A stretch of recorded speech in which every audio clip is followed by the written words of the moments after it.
Hey, it's Matt from Custom Car Grills here with a mesh install for the 2019 and newer Hyundai Veloster N. I need to apologize in advance for reusing some of the footage from our base model Veloster and for some of my trim pieces on the N bumper not being the correct color. Once the bumper is removed, I'll start by taking off the upper splash guard and getting to work on the silver trim piece.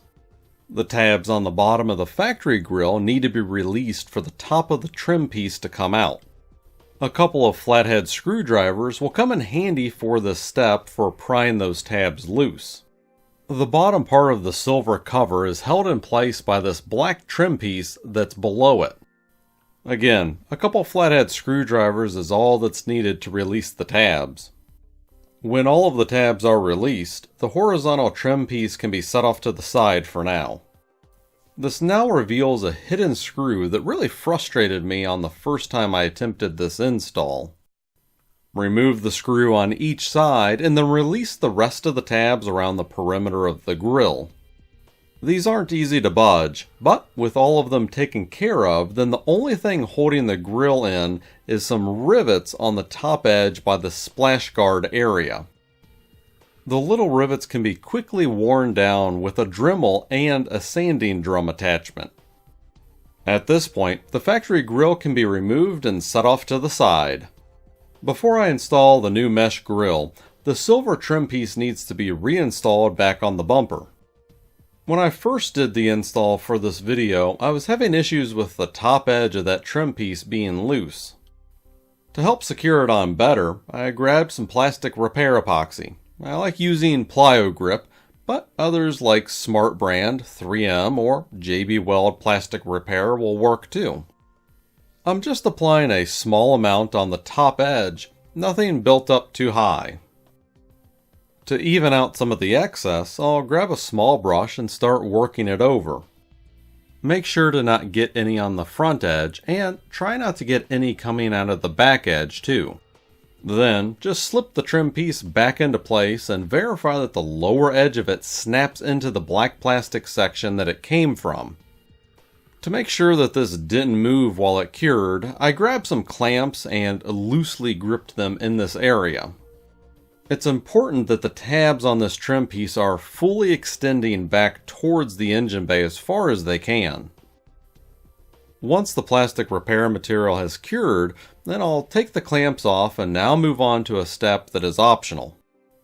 While the bumper I'm working on is all black, the tabs here are normally silver, and the tabs on the rest of the bumper are normally the color match of the rest of the vehicle.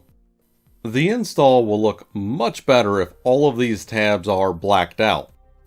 I've dealt with these in the past by masking off the bumper up to where the tabs are, and then I've used a high quality flat black trim paint.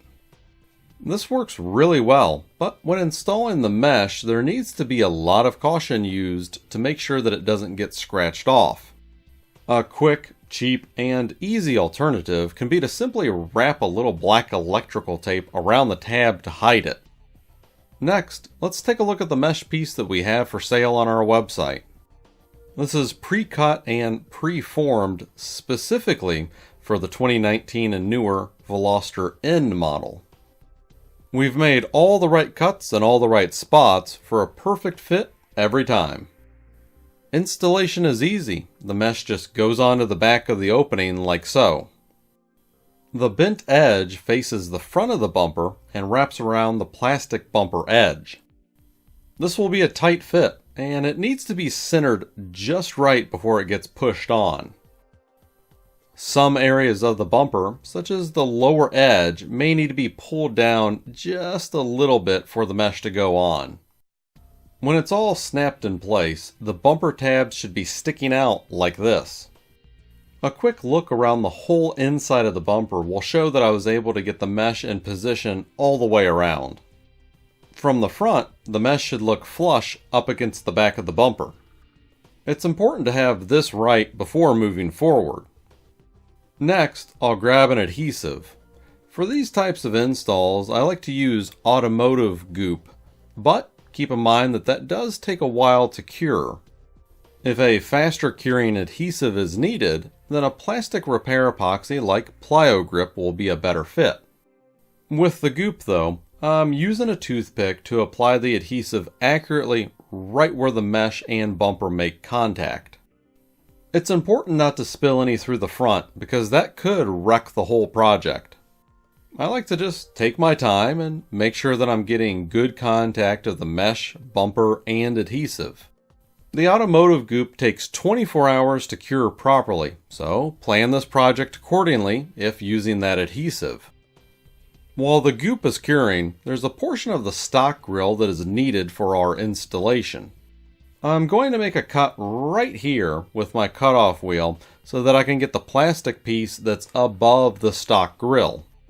This piece is needed so that the upper splash guard can be reinstalled and to keep the structural integrity of the top of the bumper.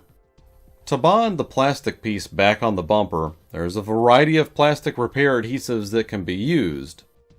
Like before, I prefer to use Plyo-Grip Plastic Repair number 3, though something like the JB Weld's 3M or Smart Brand plastic repairs work just as well and may be easier to find. The adhesive should be applied on the raised up ribs where the part of the stock grill comes in contact with the back of the bumper. Once the adhesive is on, then I'll just flip it around and line it up on the bumper, making sure that it's going right back where it came from. Afterward, I'll grab some clamps to hold this tightly in place while the Plyo-Grip cures. Once everything is hardened, then any clamps or ties that were used can be removed. Lastly, the upper splash guard can be reinstalled and the bumper is ready to be put back on the car. Let's flip it around and take a quick look at the completed bumper before reinstallation. Everything looks to be seamless, and after it's back on the car, it looks like a whole different vehicle. This is an easy transformation for any owner looking to change up their front end. Well, that's all I've got for this video. I hope you liked it, and if you have any questions about it, then feel free to contact me. And thanks for watching.